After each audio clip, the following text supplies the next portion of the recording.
Hello everyone, SirMonkeySuit or Zappy here, back again with Ghost in the Shell Standalone Complex. We are on episode 2, and in the first episode, we got introduced to Section 9, which seems to be sort of a branch of law enforcement in some degree. They seem to have very high jurisdiction, and the head of Section 9, Aramaki, is very well respected by, the likes of like police officers and the head of military affairs and everything. So, they have a very, they're very high up, I'd imagine. So high, in fact, that I was talking about last episode, is that I don't know where they really stand in terms of like how they are with the law and justice and everything like that, because it seems as though they can go sort of undercover and go against the law and justice to to essentially keep the place safe. So I think they're doing it for the right reasons. I mean, from what I can gather, this is like our protagonist sort of squad is Section 9, so but I'm interested to see like the sort of politics of everything, and how, if it does come to a point where like Section 9 just kind of just has to go against the their own government or something like that, or the likelihood of like bureaucrats going up against politicians, and how they want things to run versus, and kind of like back alley deals and shit, like under the table shit. It seems as like that's the kind of show that we're in for. So, it's going to be a lot of brain power I'm going to be needing. I'm going to have to charge myself in, right? I mean, can I become cybernetic? Just give me like, more memory, more storage. Give me it all. Whatever. Anyway, yeah, so nothing else to really talk about. We're just going to get in episode 2. So yeah, if you do want to go watch the reaction, link will be in the description below. There'll also be a link to the full length if you do want that. Then your offer is there for you. But yeah, nothing else to really talk about. We're going to get in episode 2 and see what we get. So without further ado, let's go.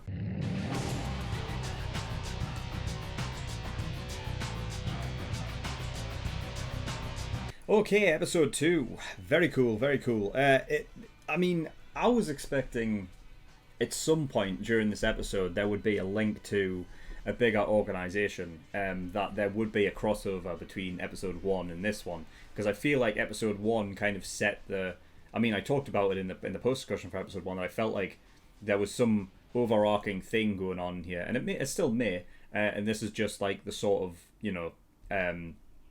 like we could be doing something similar to Mob Psycho, for example, where the first episodes or whatever take place, each episode having their own like sort of story within them, right? And you're going and doing different missions and everything, and then the overarching plot like seeps in later episodes. But yeah, I mean, this was a self-contained one, but it's still like doing like we've gotten new information here, like world building, things like that, like the whole thing with the massive dome as being like a test area and a test facility for the different like robots and everything like that, like was really cool. Because when we saw it from the outside, I was just thinking like, is it a full on like cybernetic facility? But it just looks like it's just an area that has nature and everything within it that just allows them to maneuver like over certain terrain and things, and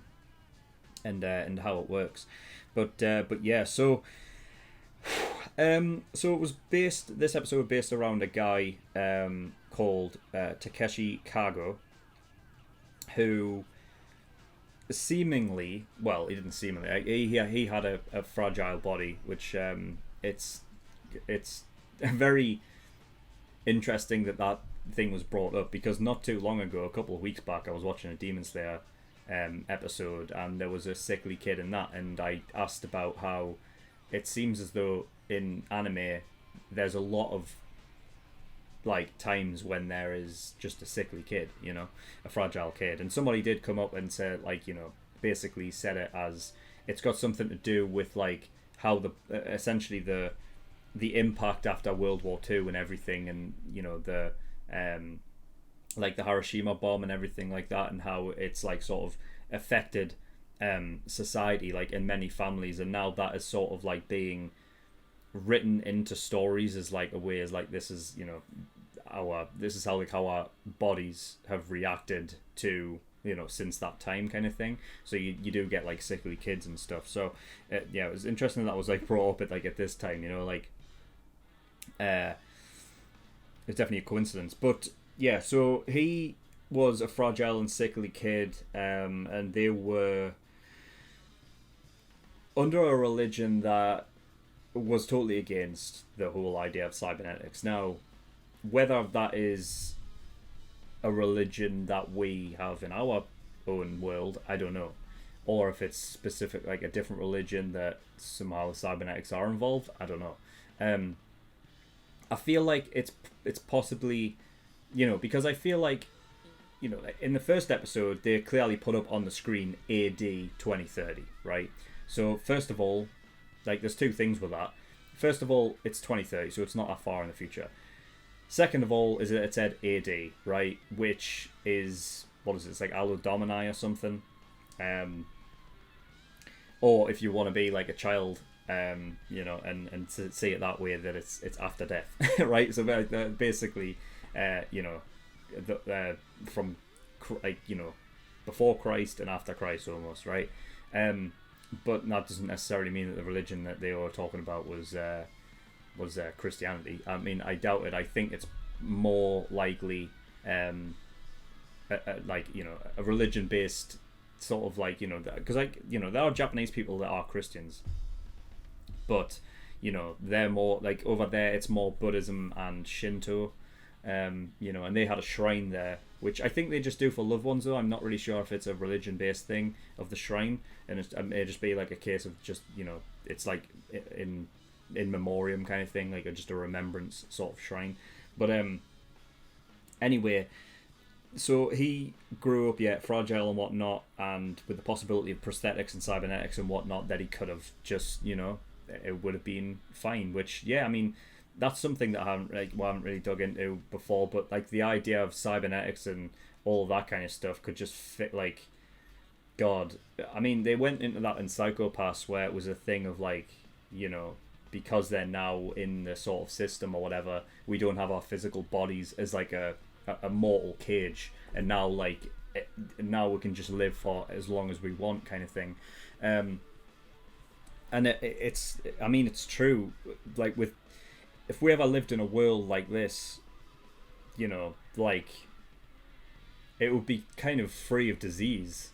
Though I mean, well, actually, you know what? It probably wouldn't, because what would happen is you would have governments that it would work the same way, really, that in the world we live now, where it'll be a class system where those on the higher end of the spectrum and those that are fucking live in high class all the time, that they would basically be monopolized and sold at exorbitant prices, right? And you would never be able to gain like access to that unless you were part of that class. But that's why I don't think we'll ever live in a truly fucking like wonderful technological advanced species where we all have access to this kind of shit. It would be more like it would be like that sort of very cyberpunk, like very just dark and gritty though. So you would like those in the lower class would really suffer, and those in the higher end would thrive. So basically like it is now, but I think to an even worse degree. I think there would be a clear class distinction. Like I know there is that now, but it would be like even more so, I think. So yeah, I don't think disease would go, but I feel like it would be completely monopolized though, and so for example, cancer, right? Right now we are living in a world where we don't have a cure for it, really, right? We can give them like chemotherapy and everything and try and burn it out with like radiation and stuff, but then that just fucks with you even more. And sometimes it doesn't help, and then there's alternative medicines that might work but might not, kind of thing. So we're just living like in a time of kind of uncertainty in that regard. But I could imagine if we were to live in this kind of society, it would be we have the access to cure cancer, in whatever way that might be. It may be a case that you don't have to have any cybernetic involvement in order to get rid of it. It could be just a case of a simple cure, but I feel like it would just be in, like, I guess it's kind of like that now. It's like, if you can't afford it, fuck it, you're not getting it, But then, like, yeah, it's just a moral fucking pure disgusting time. Like, I just feel like, you know what I mean? Like, that's not what should matter in life, but that is what fucking matters in life. That's like, we live in a world that's based around money, and that's the highest fucking thing. That's what matters most in our world is money, right? And that's not me saying that. I believe it because I'm a realist, and that's just what it is, But if it wasn't, I wish we lived in a world that wasn't like that. That's what it is. But yeah, kind of went off on a rant there. But anyway, so yeah, Takeshi Cargo, he had the option to have that there, but because of religion, he wasn't allowed to have that, and the parents sort of stopped him. But it was like, I mean, was that confirmed in the episode? Apologies, I do, because I might be getting mixed up of when they were just like, oh, it could be a revenge mission on his parents because of this. I guess that must have been confirmed, because they wouldn't have just pulled that out of fucking thin air, would they? So it must have been confirmed. But the way that Cargo would have thought about it is left a bit to, we don't really get the answer in the end. But considering what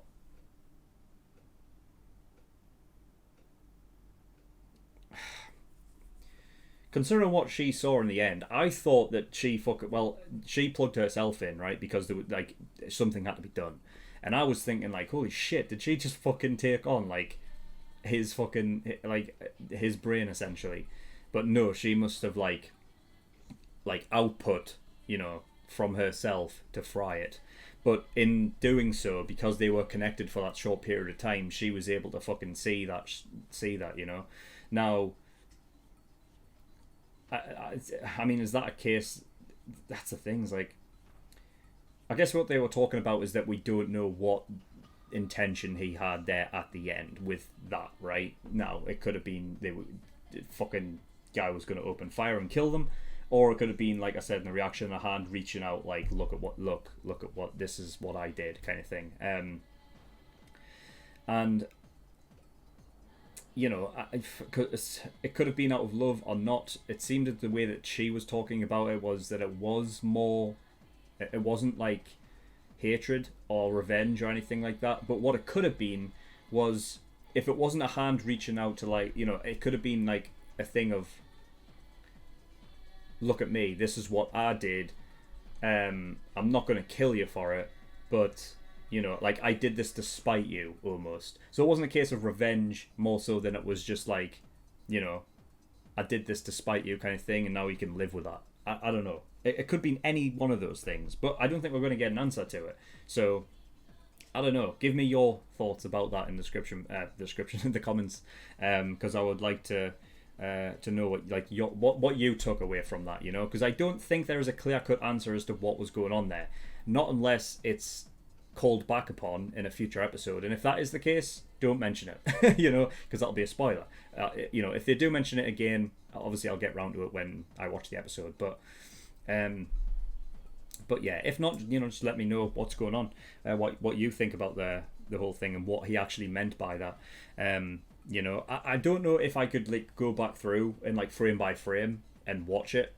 I don't know, because I'm sat here doing the discussion. There may be a case where I go to edit this later and I flick through the frames and I realise something. If so, I'll point it out in the, like, in the reaction or at that point, and, like, put a little, like, subtitle thing, or basically saying I acknowledged it, and I'll talk about it in the next episode. But anyway, yeah, so I mean, I did call it. I called it at one point. I guess, though, like, when you just keep throwing stuff out, eventually something's going to stick. I from the first episode, considering they put into the whole thing, like, you can just upload your shit to somebody else, and it's that easy. That, I was thinking, so he's supposed to be dead a week before. What if he's not dead? What if he just uploaded to something else? And he ended up being uploaded to that, like, sort of, creation. I think when he was in the test facility, he turned around, he actually opened up on the other ones. I think that was just to stop those from coming after him, I think. But I mean, he did put the fucking, he can't get away with it either way, because he put fucking people in danger, so, he was a bad man, but it's a bad thing to do. So yeah, I mean,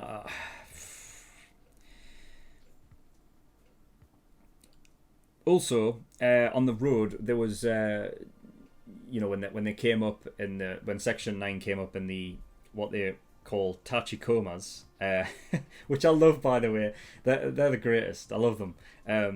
But they came up to what was it, like, self-defense. I think that was the group. I don't know, but they were anyway. They one of them pointed out that he didn't even know that Section 9 existed. Like, he'd heard stuff, but he didn't know. And again, like, this is I talked about this in episode 1, the post discussion, that, like, I don't know where they sit in terms of, like, how, recognized by government or not. I don't know. And that's the kind of information that I want. And this is the thing, like, I don't know if, because I've said previously that I think Ghost in the Shell is like a universe thing, and you get different stories with, in different, with different characters and everything like that, that I don't know if, like, Section 9 was mentioned as a possible, like, throwaway line kind of thing, where it's like, oh, there's this, there's been talk about this, like, this organization or something called Section 9, but not a lot is known about it. I don't know, like, if we're going to get that in this show, or is it being mentioned in another Ghost in the Shell, I don't know. But it's cool that is the case, though, because I do like the fact that they are a group that is a bit more, like, like, on the side. They're not really, they're doing things for the sake of, because I think Aramaki, I need to go out just to make sure. Yeah, Aramaki, the head guy, you refer to them as public security. So yeah, so that's their whole deal, is just basically for the people. So yeah, I'm like, yeah, I'm fucking behind this group then. I'm behind them all the way. I love them. But yeah, and then they were talking about, like, press blackout and stuff. So I don't know what causes that, though. I don't know if that's, like, strictly from, Aramaki basically saying we've got an issue here, and they call somebody up, fucking, I don't know if it's someone from the government or someone who's head of fucking, I don't know what you call it, head of media.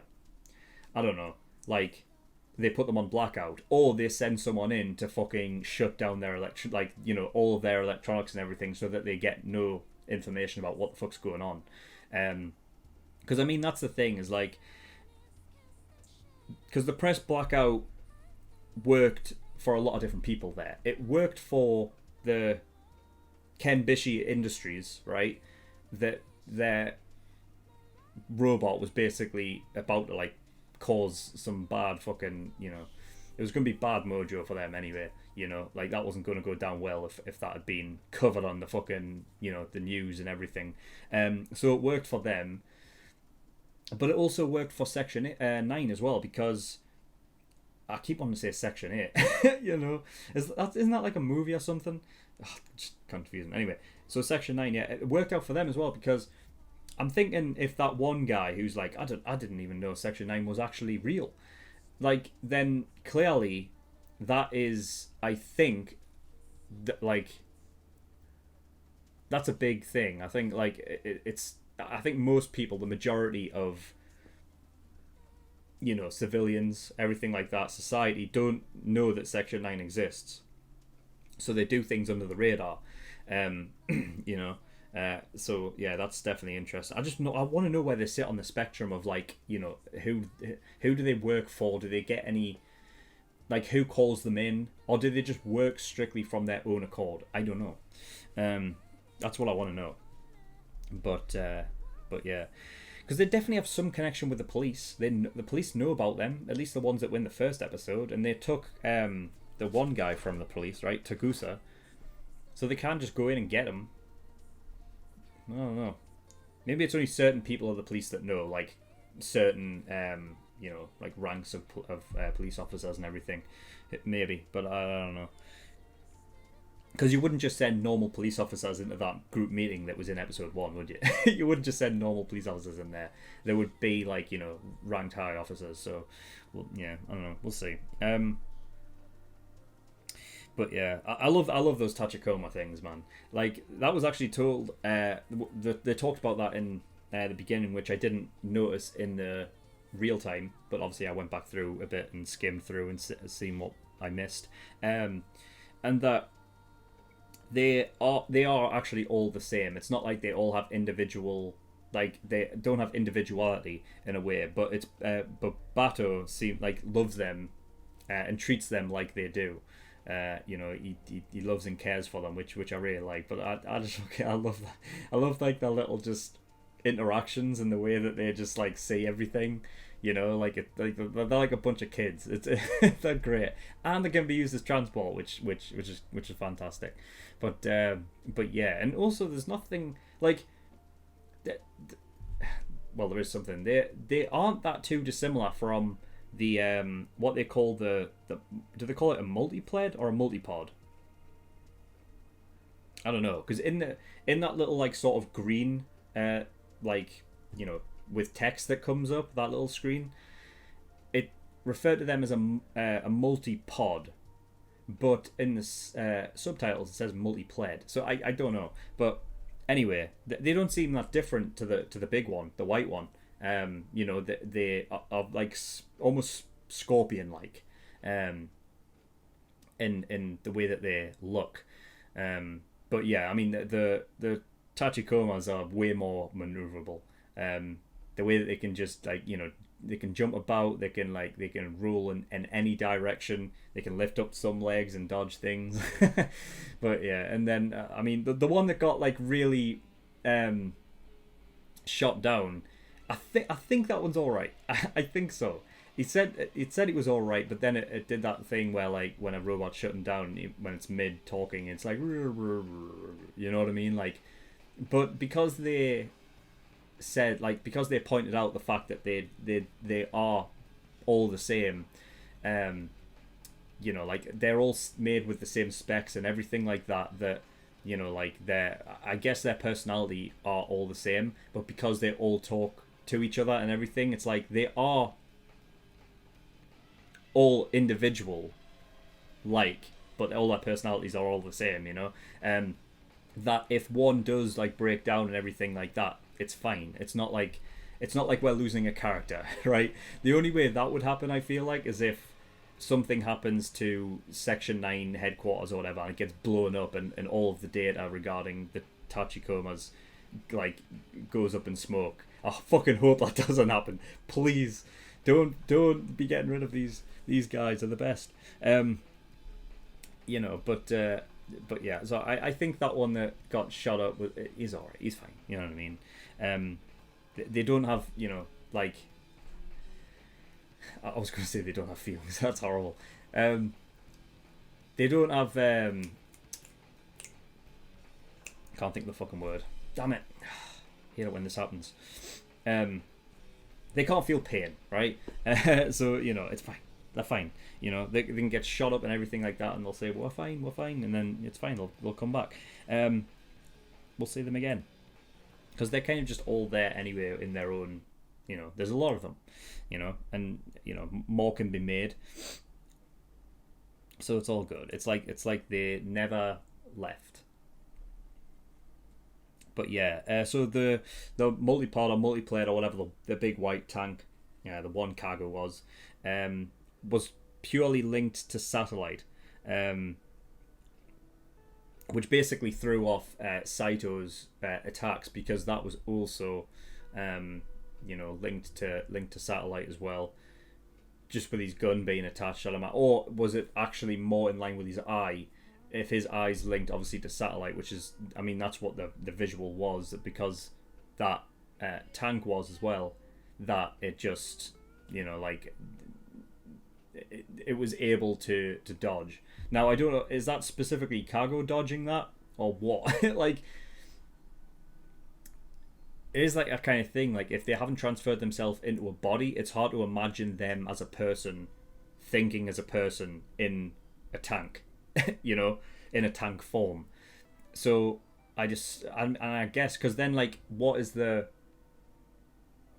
Because then if you take things into account, like reflexes and everything like that, like, how do you take that into account from a difference of me, a human being, right, and how fast my reflexes are, versus putting you into a tank, because I'd imagine there's got to be things of, like, you've got to get used to the whole thing, which, that's got to have something to do with reflexes. I don't think it's just a case of, like, all right, what your brain is, right, versus, it's what your brain is versus what thing you are.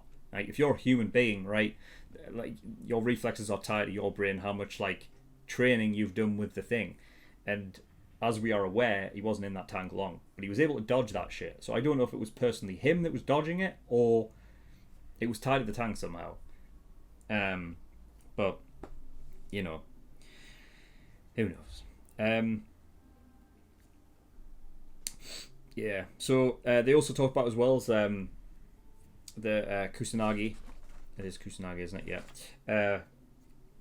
She was wondering if there was possibly something to do with anti-cybernetic or prosthetic terrorism groups. So I mean, that's pretty much confirmed that they are out there then. So yeah, I mean, I was wondering if there was going to be a case of, like, people who just didn't associate themselves with cybernetics and stuff, and that there are terrorist groups. I don't know if that means that you can be purely anti-cybernetic. I feel like it seems as though you can be, as long as you're not, like, going out there in search of fucking, like, basically plotting terrorist acts against cybernetics. Because there's still that thing up in the air with Togusa, that I wonder if he is against the whole thing. He might not be against the whole thing. Well, I clearly don't think he is, because he's with a group that uses them. But, like, implementing them with himself. Because I feel like he just doesn't want to lose himself. But, I'm sure we'll get more into that later. I think that's it. I think that's all I've got. But yeah, really, really cool episode. I like that. I love the fact of, like, I guess Ken Bishi, there must be Ken Bishi Industries. They must be, like, responsible for a shit ton of, like, stuff that, like, maybe, like, Section 8 uses, Section 9 uses. I'm going to make that mistake a lot, sorry. Just know that when I say it, I mean Section 9. So if I don't,